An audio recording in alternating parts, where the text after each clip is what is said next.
안녕하신가요? 저는 올해로 결혼 4년 차를 맞는 33살 주부입니다. 어릴 때부터 평범 그 자체로 자라왔고, 적당한 성적에 적당한 대학교를 나오는 평범한 성장 과정을 거치며, 회사마저 적당한 회사에 들어가서 비슷한 남자를 만나 현재 결혼 생활을 이어가고 있어요. 제가 이렇게 평범하고 적당하다는 걸 강조하는 이유는 제 여동생에게 있습니다. 집안마저도 평범한 저희 집에 어떻게 이런 여동생이 태어났나 싶을 정도로 제 동생은 많은 축복을 가진 채 태어났어요. 외모도 발군해 성격도 좋고 거기에 성적까지 좋았습니다.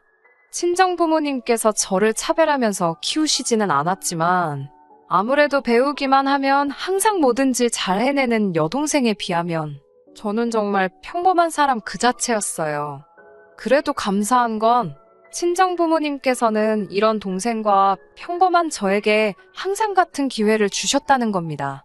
제 동생은 그 중에서도 예술 쪽에 특출난 재능을 보여줬고 대학교에 들어감과 동시에 유럽에 있는 유명한 미대로 유학을 떠나게 되었습니다. 동생의 유학비를 감당할 만큼 집안 형편이 넉넉한 편은 아니었지만 제 동생의 특출난 재능과 노력 덕분에 장학금을 지원받으며 다닐 수 있었기 때문에 어느 정도의 생활비를 제외하고 그렇게 큰 돈이 들지 않았어요. 학교를 졸업하고 나서도 동생은 계속 유럽에 머물며 직장 생활을 하게 되었고 저는 한국에서 회사를 다니며 미래를 준비하고 있었어요. 동생이 뭐든지 잘 해내는 모습에 제가 기죽기라도 할까봐 항상 저에게 따뜻한 말을 건네주셨고 그 덕분에 저도 동생보다 뭐 하나 두각을 나타낸 것 하나 없지만 열등감 느끼지 않고 사이좋게 지낼 수 있었어요. 하지만 남편이 저와 제 동생을 비교하기 시작하면서 조금씩 제 안에 동생에 대한 질투가 자라나게 되었습니다. 결혼 전에는 세상에서 제가 가장 최고라고 제 편만 들어줬던 남편이 변해버리고 만 것이에요. 현재 남편은 제가 회사를 다니고 1년 차가 넘어갔을 때 만났습니다. 평범한 제 인생의 백마탄 왕자님이 나타나 줄 거란 기대는 없었지만 항상 저를 배려해주고 제 자존감을 북돋아주는 이 사람이 참 좋았습니다. 그래서 결혼까지 결심하게 된 것이고요. 평범한 인생을 살아온 저보다 살짝 떨어지는 학력과 회사에 다니던 사람이지만 그런 건 아무래도 좋았어요. 결혼 후에도 그 모습이 하루아침에 변한 게 아니었거든요. 남편이 변하기 시작한 건 코로나로 인해 동생이 유럽에서 더 이상 머물 수 없는 상황이 되고 말았고 그로 인해 한국으로 귀국하게 되면서 시작되게 되었습니다. 제 결혼식 당시에 동생은 그쪽의 일로 굉장히 바쁜 상황이었기 때문에 참석할 수 없었습니다. 동생은 저에게도 저희 부모님처럼 큰 자랑거리였기 때문에 당시 연애 중이던 남편에게도 수도 없이 자랑을 해왔어요. 동생의 SNS를 보여주며 제 동생이 능력이 있는 것부터 연예인 뺨치게 예쁜 것까지 자랑을 했었습니다.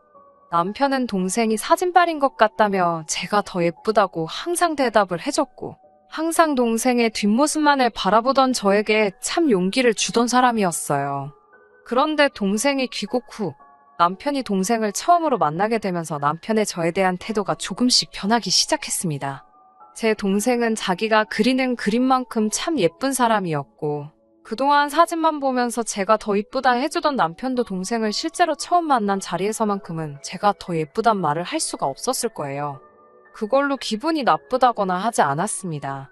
말씀드렸다시피 동생은 저한테도 그만큼 큰 의미였으니까요. 남편이 아무 말만 하지 않았어도 아무 일도 없었을 텐데 남편은 동생을 처음 만나고 돌아오는 길에 제 동생에 대한 외모 칭찬을 입이 마르지 않도록 하기 시작한 거예요. 자기 동생 진짜 예쁘다. 공부 안 했어도 연예인을 해도 됐겠는데? 라던지 그동안 사진으로만 보고 실물을 처음 보는데 정말 실물을 영접했다고 해도 될 만큼 예쁘더라 하면서 제 동생에 대한 첫인상의 감격이라도 한 듯이 말을 했어요. 그때만 해도 저도 동생을 참 아끼고 자랑스러워하던 언니였으니 남편의 이런 반응에 거부감이 들거나 기분이 나쁜 적은 한 번도 없습니다. 오히려 제 가족, 제 동생을 정말 거짓 하나 느껴지지 않게 진심을 다해 칭찬해주고 있으니 기분이 좋기까지 했어요. 내가 말하지 않았냐, 동생은 내 자랑거리나 마찬가지다 몇 번을 반복하며 남편의 말에 맞장구도 쳐주고 있었습니다. 그런데 남편은 거기서 끝나지 않고 처음에는 저와 제 동생의 외모를 가지고 비교를 하기 시작했어요. 모처럼의 주말이었지만 남편은 본인의 실수로 인해 생긴 회사 일 때문에 혼자서 쉬는 날에 출근을 해야 했고, 그래서 저는 그날 밀린 청소며 집안일 좀 해놓을 계획으로 집에 있었습니다. 이유야 어떻게 되었든 간에 주말에도 그렇게 출근해야 하는 남편을 위해 남편이 좋아하는 음식도 준비해가며 퇴근하는 남편을 기다리고 있었어요. 회사에서 안 좋은 일이 있던 건지 남편은 기분이 엄청 나빠져가지고는 퇴근을 했습니다. 음식 준비를 하다 말고 퇴근한 남편을 맞이했는데 저를 보자마자 다짜고짜 저한테 화풀이를 시작하더라고요. 그날 집에서 밀린 집안이라는데 신경을 쓴 나머지 아침부터 대충 씻고 하루 종일 정신이 없었거든요. 그런 제 모습을 보고 너는 하루 종일 씻지도 않았냐. 여자가 꾸미고 있을 줄도 알아야지. 아무리 집에만 있었다고 해도 모양 빠지게 그게 뭐냐면서 제 모습을 보고 그걸 걸고 넘어지기 시작했어요.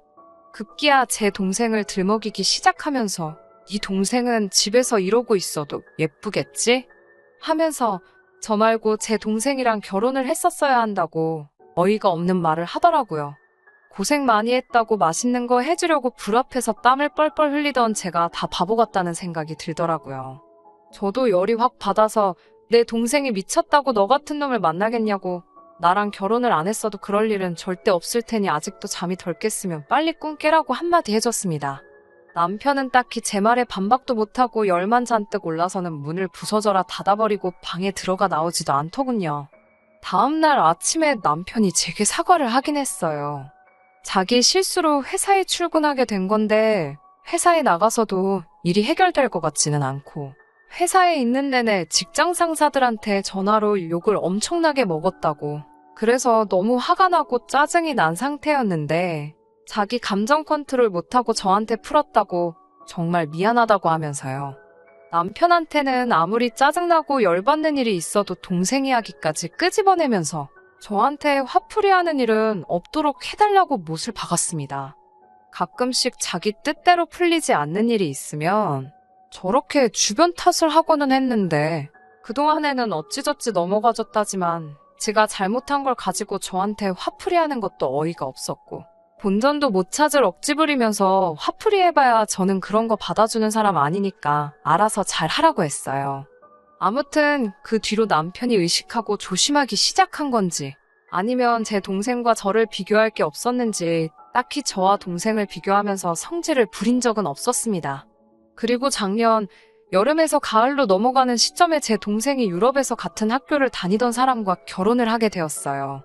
동생의 남편은 이름만 들어도 다 알만한 그런 재벌 기업 정도까지는 아니지만 그래도 국내에서 입지가 굳건한 기업 집안 출신으로 부모님도 꽤나 규모 있는 회사를 운영하고 있는 좋은 집안 사람들이었습니다. 저희 집은 말씀드린 대로 평범하긴 하지만 어느 한쪽으로 기우는 결혼도 아니었고 동생 남편이 동생을 유학 시절부터 애타게 쫓아다니던 사람이고 미술을 좋아하는 동생네 시부모님이 동생이 계속해서 작품 활동을 이어나갈 수 있는 여건을 만들어준다고 제시할 정도로 동생이 손해 하나 보지 않고 가는 결혼이었어요.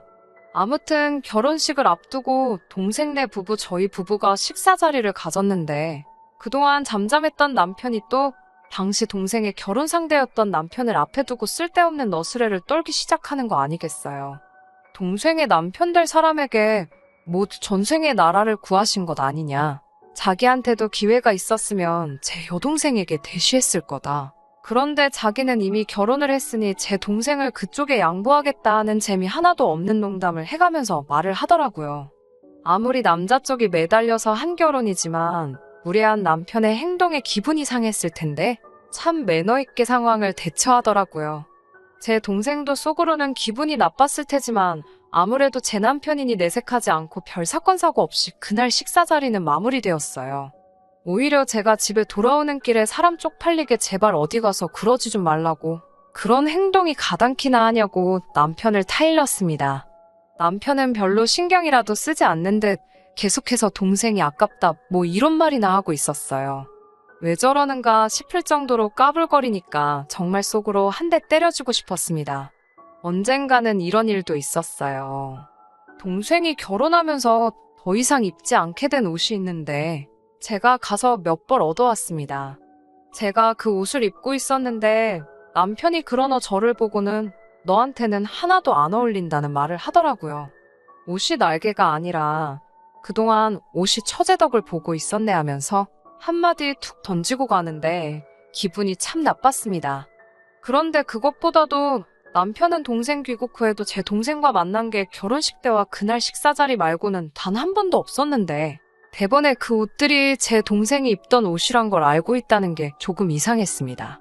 속으로 혹시 동생이 제 남편과? 하면서 혼자 이상한 상상까지 하고 노이로제에 걸릴 정도였는데 제 동생이 저를 두고 저한테 무언가를 숨길 사람도 아니고 만에 하나 저한테 뭘 숨기고 있었을지라도 다른 사람도 아니고 저놈을 만날 리가 있겠냐는 생각이 들면서 차츰 그 의심이 옅어졌어요.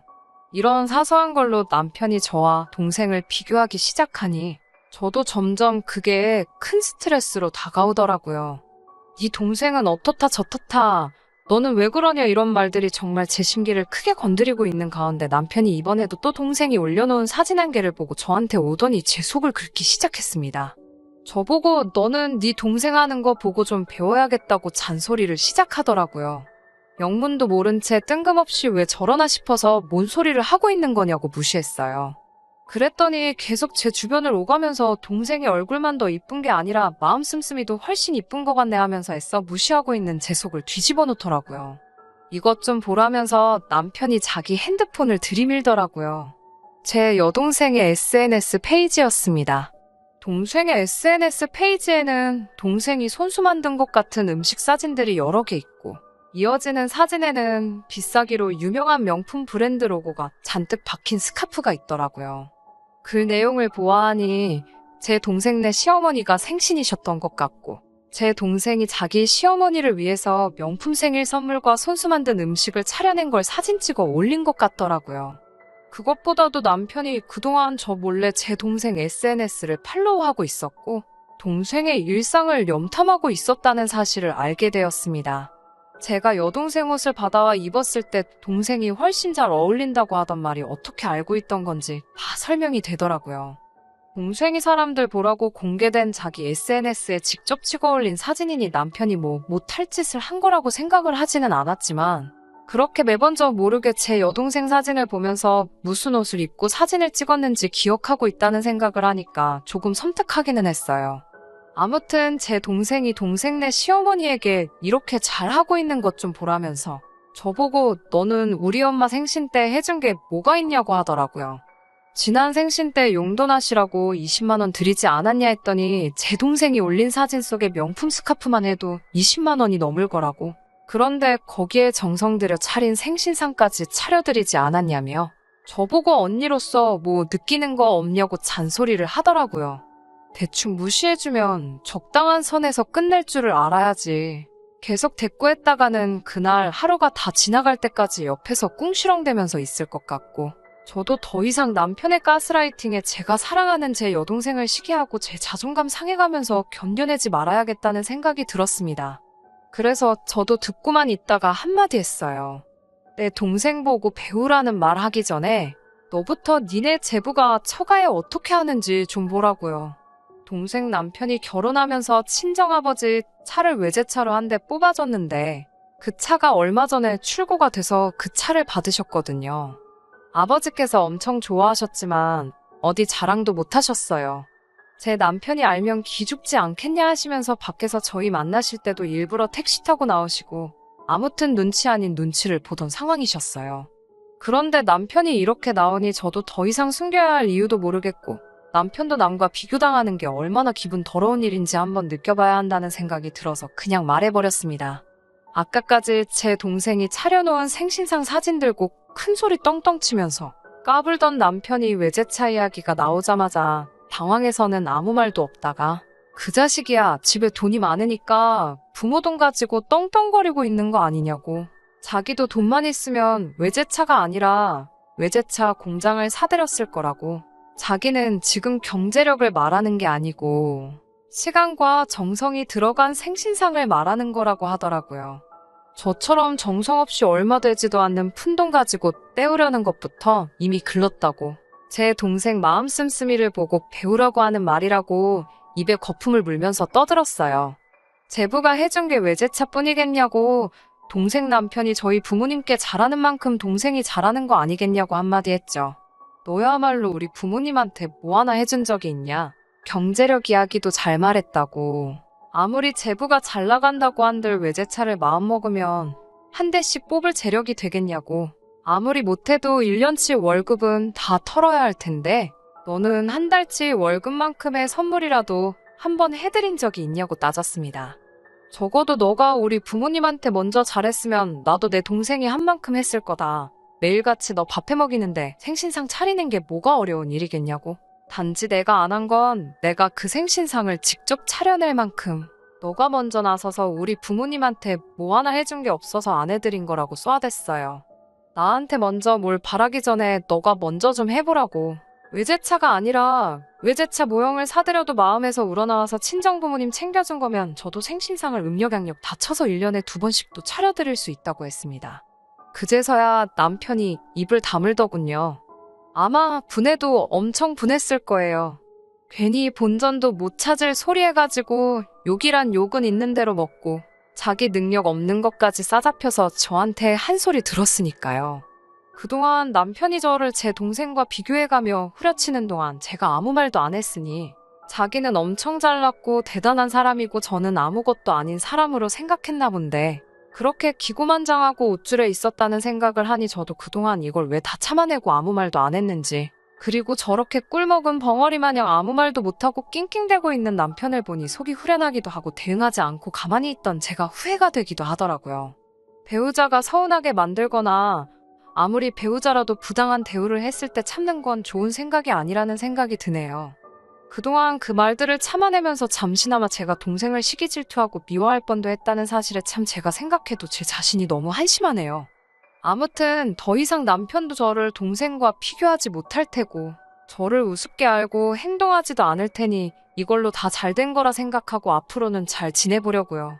본의 아니게 제 남편을 제가 무시하면서 제 얼굴에다 침 뱉은 기분도 들기도 하고 괜히 기죽은 남편 보니까 조금 미안한 마음까지 드네요. 생신상은 차려드리지 않겠지만 그래도 남편 기 좀 세워줘 볼까 합니다. 안녕하세요. 그간 별일 없으셨나요? 제가 사연 보낸 지도 벌써 5개월이 다 지나가네요. 시간이 정말 빠르게 흘러가는 것 같습니다. 후기를 보내는 이유는 따로 있어요. 남편하고는 결국 이혼을 했거든요. 동생한테는 그 일이 있고 며칠 뒤에 전화해서 내 남편이 너 SNS를 매일같이 몰래 보고 있는 것 같으니 차단해 놓으라고 말도 해놨어요. 아무튼 그날 이후로 남편하고는 냉전 상태로 한동안 지내게 되었습니다. 그렇게 대판 싸우고 난 다음부터 한동안은 저도 남편에게 잘 해주려고 노력했지만 잘해주겠다 아무리 마음을 먹어봐도 선뜻 그렇게 되지가 않더라고요. 남편도 이제 더 이상 제 동생 SNS를 염탐할 수도 없게 되었고 제정신이라면 제 동생이 또 동생 시부모님께 뭔가를 해드렸다고 한들 더 이상 저한테 그걸 빌미로 아무 말도 할 수 없었을 테죠. 남편과 맞서 싸운 게 화근이었을까요? 아무리 노력해봐도 한 번 박살난 신뢰를 돌이킬 수가 없더라고요. 냉전 상태가 끝이 났지만 서로가 서로의 눈치를 보고 있다는 느낌이 든다고 해야 할까요? 남편도 그 이후로 저를 무시하는 발언을 하는 일이 한 번도 없었지만 오히려 그러고 있는 게 제 눈치를 보고 있다는 느낌도 들고 서로가 서로에게 거짓된 마음으로 대하고 있는다는 생각이 들었어요. 혼자 몇 날 며칠을 고민을 하다가 남편을 불러 이제 그만하자고 제가 먼저 말을 꺼냈습니다. 그래도 눈치는 있는지 그만하자는 게 무슨 뜻이냐 묻길래 이혼하자고 하는 말이라고 사실대로 이야기했습니다. 남편은 그제서야 허둥대면서 뭘 한번 싸운 걸 가지고 이혼까지 하냐고 자기가 무조건 잘못했다고 다시 생각해달라고 말을 해왔어요. 당신한테는 한 번 싸운 거겠지만 나는 동생이 귀국한 뒤로부터 거의 매일같이 같은 기분이었다. 당신이 처음 나를 내 동생과 비교한 그날에 이미 우리는 더 이상 함께할 수 없는 사이가 된 것 같다고.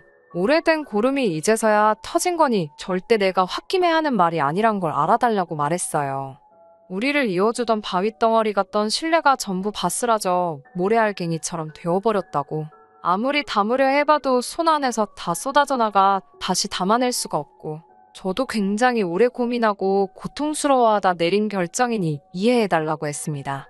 남편은 어떻게든 제 마음을 다시 돌려보려고 노력했지만 돌릴 수 없었어요. 마음대로 되지 않아 짜증이 났는지 그때부턴 저에게 화를 내기 시작하더라고요. 그깟 이혼해주겠다고 자기가 언제 틀린 말 한 적이 있냐고 당신이 당신 동생보다 잘난 거 하나 없는 건 사실이지 않냐고 끝까지 저를 깔아뭉개더군요. 그런 식으로 나올 줄은 몰랐지만 덕분에 이혼하기는 한결 더 쉬워졌습니다. 남편이 저를 무시하며 욕하는 발언을 전부 녹음기에 담아내었거든요. 남편에게는 이걸 증거로 위자료 청구까지 할 수 있지만 합의 이혼해주면 위자료까지는 청구하지 않겠다고 말했어요. 아파트 같은 경우에는 7대3으로 나눠 제가 7남편이 3을 갖는 조건이었고요. 이 또한 결혼할 때 들고 온 돈만큼을 그대로 적용해서 나눈 거니 불만 갖지 말라고 했더니 남편은 위자료까지 뜯길 봐야 그거라도 받아가야겠다고 생각했는지 순순히 그렇게 하겠다 하더라고요. 이혼은 아무 탈 없이 생각했던 것보다 훨씬 빠르게 이루어졌습니다. 이혼이란 게 정말 생각보다 별거 없더군요. 아무튼 제가 이렇게 후기까지 보내게 된 이유는 얼마 전에 벌어진 일 때문인데요. 위자료를 이유로 재산 분할을 유리하게 한 건 맞지만 말씀드린 대로 제가 더 해온 게 많았기에 사실 결혼할 때 들었던 비율 그대로 나눈 거고, 이혼할 때도 남편이 처음에 잠깐 매달리기는 했지만 포기를 빠르게 한 편이라 제가 이기고도 조금 찝찝한 기분이었어요. 그런데 정말 의외의 곳에서 남편의 최근 소식을 전해 듣게 되었네요. 제부의 회사가 계약건으로 남편이 있던 회사와 커넥션이 생겼다고 들었습니다. 큰 계약건을 앞두고 제부가 직접 나섰고, 남편 회사에서는 남편이 자기가 그 사람 잘 안다고 설레발을 치며 그 자리에 따라 나왔다고 합니다. 공적인 자리에서 그나마도 한두 번 본 사이라고 이혼까지 했는데 아직도 형님 노릇을 하며 조금 프로페셔널하지 못하게 굴었나 봐요. 큰 계약건이었는데 남편의 태도를 이유로 계약이 뒤집어져 버린 거예요. 제부가 사적인 감정으로 저를 위해서 계약을 뒤집어 버렸다고 생각하지는 않아요. 공과 사는 확실한 사람들이니까 분명 남편의 행동 때문에 신뢰도가 떨어졌던 게 더 컸을 겁니다. 아무튼 그렇게 계약건은 날아가 버리고 남편은 그 책임 문제로 회사에서 잘렸다는 소식을 들었어요. 남편이 몸담고 있던 업계가 좁은 바닥이라 실무 중에 태도 문제로 회사에서 잘렸다는 소문이 돌면 다시 취직하기도 힘들 거라는 말을 들었네요. 조금 안 됐기도 합니다. 이혼해서 가정도 잃고 이제는 직장까지 잃게 되었으니까요.